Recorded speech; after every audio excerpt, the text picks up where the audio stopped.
ఈరోజు నువ్వేమంటున్నావా? సీఎం రేవంత్ రెడ్డికి సవాల్ విసురుతూ నీ గురువు చంద్రబాబు నాయుడుకు కేసీఆర్ దమ్మేంటో తెలుస్తుంది అంటున్నావు. నీకు తెలియదేమో చంద్రబాబు నాయుడు గారి దమ్ము ఎలా ఉంటుందో. నీ అయ్యనాడుగు చెప్తాడు. ఫామ్ హౌస్లో తాగి పడుకొని ఉంటాడు కదా, లేపు నాయనా చంద్రబాబు నాయుడు గారి దమ్మేంటి అని అడుగు చెప్తాడు. చంద్రబాబు నాయుడు గారికి దండం పెడతా, నీ కాళ్ళు మొక్కుతా, నీ పాదాల దగ్గర ఉంటా, నాకు మంత్రి పదవి ఏవయ్యా అంటే ఆ రోజు చంద్రబాబు నాయుడు గారికి తెలుసు నీ అయ్య కుక్క బుద్ధి. నీ అయ్య కుక్క బుద్ధి గురించి చంద్రబాబు నాయుడు గారికి బాగా తెలుసు కాబట్టే ఎటువంటి పదవులు లేవు నాయన నీకంటే. ఆ రోజు ఎంతోమంది అమాయకుల్ని మోసం చేసి ఒక పార్టీ పెట్టాడు, టీఆర్ఎస్, తెలంగాణ రాష్ట్ర సమితిని ఒక పార్టీ పెట్టుకున్నాడు నీ అయ్య. ఆ తర్వాత ఉద్యమకారులు చేసిన ఉద్యమాల వల్ల ఎంతోమంది వాళ్ళ కంఠంతో అద్భుతమైన గేయాలు పాడి ఎంతోమంది రచనలు చేస్తే అవన్నీ కూడా నీ అకౌంట్లో వేసుకొని, నీ కుటుంబం అకౌంట్లో వేసుకొని నీ అయ్య తెలంగాణకు ముఖ్యమంత్రి అయ్యాడు. 10 ఏళ్ల తర్వాత ప్రజలు అర్థం చేసుకున్నారు, నువ్వు నీ అయ్య తెలంగాణ మీరు తీసుకొచ్చింది కాదు, తెలంగాణ ప్రజలను మోసం చేస్తున్నారు, కేవలం మీరు ప్యాలెస్లు కట్టుకుంటున్నారు, ప్యాలెస్లో కులుకుతున్నారన్న సంగతి తెలిసి నీలాంటి నీ అయ్యలాంటి అవినీతి పరులు వద్దురా బాబు, మీరు బంగారు తెలంగాణను తీసుకురాలేదు, బంగారం లాంటి తెలంగాణని బొందలో పెట్టేదానికి మీరు ఉన్నారని చెప్పేసి తెలంగాణ ప్రజలు మిమ్మల్ని గమనించారు కాబట్టి మిమ్మల్ని బొందలో పెట్టారు, మీ పార్టీని బొందలో పెట్టారు. టీఆర్ఎస్ కాస్త బీఆర్ఎస్ అయింది, బీఆర్ఎస్ కాస్త బొందలోకి పోయింది. ఇది నిజం కాదా కేటీఆర్? ఈరోజు ఇంకా చంద్రబాబు నాయుడు గురించి నువ్వు మాట్లాడుతున్నావు. తెలంగాణలో ఓడిపోయి నీకు బుద్ధి రాలేదు, ఏడున్నాడు ఇంకో పనికి మాట్లాడు మాకు ఆంధ్రప్రదేశ్ రాష్ట్రంలో ఓడిపోయి ఈడికి బుద్ధి రాలేదు. ఇంక ఇప్పటికన్నా మారరా మీరు? నీకు జగన్మోహన్ రెడ్డికి ఏమన్నా తేడా ఉందా? ఒకడు బాగుపడితే చూడలేరు, ఒక రాష్ట్రం బాగుపడితే చూడలేరు, ప్రజలు సంతోషంగా ఉంటా చూడలేరు, పేద ప్రజానికం 3 పూట్ల కడుపు నిండా భోజనం చేస్తే చూడలేరు, పేద ప్రజానికం 5 చేతులతోటి 5 అంకెల జీతం సంపాదించుకుంటే చూడలేరు. కడుపు మంటరా మీకు అందరికీ? ఆంధ్రప్రదేశ్ రాష్ట్రంలో జగన్ పరిస్థితి అంతే, తెలంగాణలో నీకు నీ అయికున్న పరిస్థితి అంతే. 2014లో ఆంధ్రప్రదేశ్ రాష్ట్రం విభజన జరిగిన తర్వాత 2 రాష్ట్రాలకి 2 కొత్త ముఖ్యమంత్రులు అయ్యారు. తెలంగాణకి నీ అయ్యాడు, ఆంధ్రప్రదేశ్ రాష్ట్రానికి చంద్రబాబు గారు ముఖ్యమంత్రిగా అయితే 2014 నుంచి 2019 చంద్రబాబు గారి పరిపాలనలో లోటు బడ్జెట్లో ఉన్న రాష్ట్రం ఆంధ్రప్రదేశ్ అయితే 16,000 కోట్ల లోటు బడ్జెట్లో ఉన్న ఆంధ్రప్రదేశ్ రాష్ట్రం. కానీ తెలంగాణకు రోజు మిగులు బడ్జెటే కదా కేటీఆర్. అప్పటికే హైదరాబాద్ అద్భుతంగా అభివృద్ధి పరంగా ముందుకు వెళ్ళింది. అనేక సందర్భాల్లో నువ్వే చెప్పావు, నీ అయ్య కూడా చెప్పాడు, ఈ రోజు హైదరాబాద్ ఈ విధంగా డెవలప్మెంట్ అయిందంటే, ఐటీ రంగం అంతా అభివృద్ధి పరంగా ముందుకు వెళ్తుందంటే, అనేక పారిశ్రామికవేత్తలు అనేక ఐటీ కంపెనీలు హైదరాబాద్కి రావడానికి మూల కారణం చంద్రబాబు నాయుడు అని అనేక సార్లు నువ్వే మాట్లాడావు కేటీఆర్. అది నువ్వు మర్చిపోయినట్లున్నావు. నీ అయ్య కూడా చెప్పాడు, ఇదెవరెవరో అకౌంట్లో వేసుకుంటున్నారు, తెలంగాణకి ఈరోజు ఈ విధంగా ఆర్థిక వనరులు ముందుకు వస్తున్నాయంటే, అభివృద్ధి పరంగా ముందుకు వెళ్తుందంటే, ఈరోజు లక్షలాది మంది విద్యార్థులు యువత ఐటీ ఉద్యోగాలు చేసుకుంటున్నారంటే దానికి కారణం నారా చంద్రబాబు నాయుడు అనే సంగతి మీ అయ్య చెప్పాడు, నువ్వు చెప్పావు. ఈరోజు మళ్ళీ ప్రజల్లోకి వచ్చావు కదా, చేతికి ఒక మైక్ వచ్చింది కదా అని కేసీఆర్ దమ్మేంటో నీ గురువుని అడుగు. నీకు తెలుసు కదా చంద్రబాబు నాయుడు గారి దమ్మేంటో, నీకు తెలుసు కదా బాగా.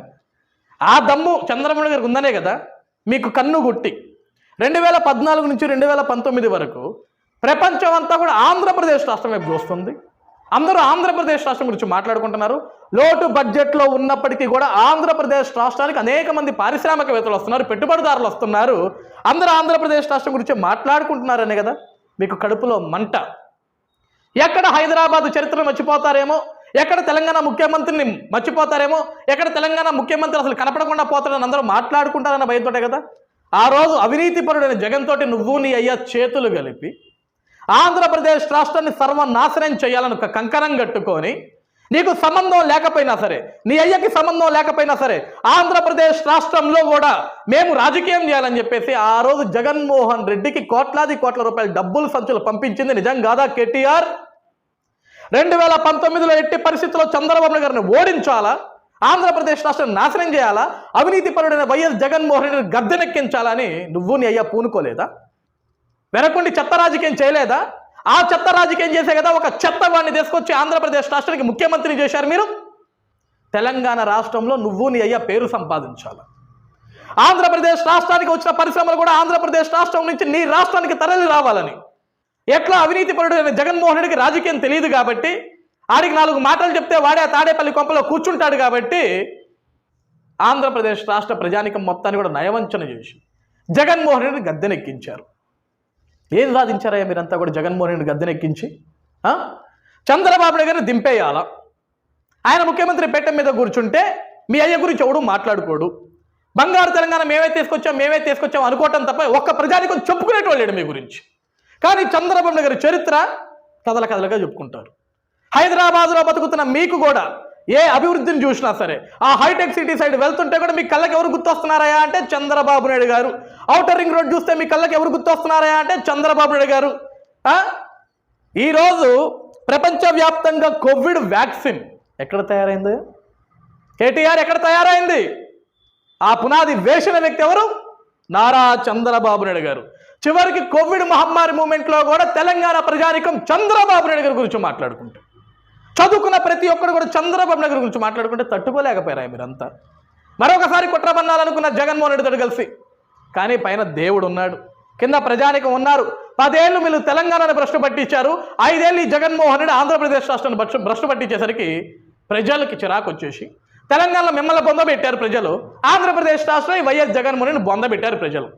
ఓడిపోయిన తర్వాత ఏం చేయాలి తెలియక నీ అయ్యేమో తెలంగాణలో ఒక ఫామ్ హౌస్ కట్టుకున్నాడు. ఆ ఫామ్ హౌస్లో కూర్చొని రోజుకి ఒక 90 వేసి పడుకుంటున్నాడు. ఆంధ్రప్రదేశ్ రాష్ట్రంలో ఈడొక ప్యాలెస్ కట్టుకున్నాడు తాడేపల్లి. ఈడిక్కడ కూర్చొని విషం చిమ్ముతూ ఉంటాడు. ఇంకెంతకాలం విషం చిమ్ముతారు మీరు? మీరు విషం చిమ్మితే ప్రజలు నమ్మే పరిస్థితిలో ఉన్నారా? చెప్పు. ఈరోజు చంద్రబాబు నాయుడు దమ్మేంటో తెలంగాణ ఐటీ శాఖ మంత్రి మొన్న చెప్పాడు శ్రీధర్ బాబు గారు. చదువుకున్నాడువే కదా, ఒకప్పుడు నువ్వు ఐటీ మంత్రిగానే చేసావు కదా, చెవులు వినపడే ఉంటాయి కదా నీకు కూడా. That is Nara Chandrababu Naidu. నీలాంటి ఆఫ్టర్ ఆల్ బచ్చాగాళ్ళు వచ్చి ఈరోజు ఆయన గురించి ఏదో మాట్లాడాలా, లేకుంటే మీ అయ్యే గొప్పతనం గురించి చెప్పుకునేదానికి ఇంకొకరిని నువ్వు డిగ్రేడ్ చేసి మాట్లాడాలంటే కుదరదు. కేటీఆర్ ఓడిపోయిన తర్వాతనే సరే బుద్ధి రావాలా. ఎందుకు ఓడిపోయామనేది ఒక చిన్న బేరీ వేసుకో. 10 ఏళ్ళు మీరు తెలంగాణకి చేసిన డెవలప్మెంట్ ఏమీ లేదు, శూన్యం. నిజంగా మీరు అద్భుతం చేసి ఉంటే తెలంగాణలో ప్రజలు మీకు బ్రహ్మరథం పట్టేటోళ్ళు భయ్. ఈరోజు అదే ప్రజలు మీకు బొంద పెట్టారంటే అర్థమేంటి? అది ఆలోచన చేయి.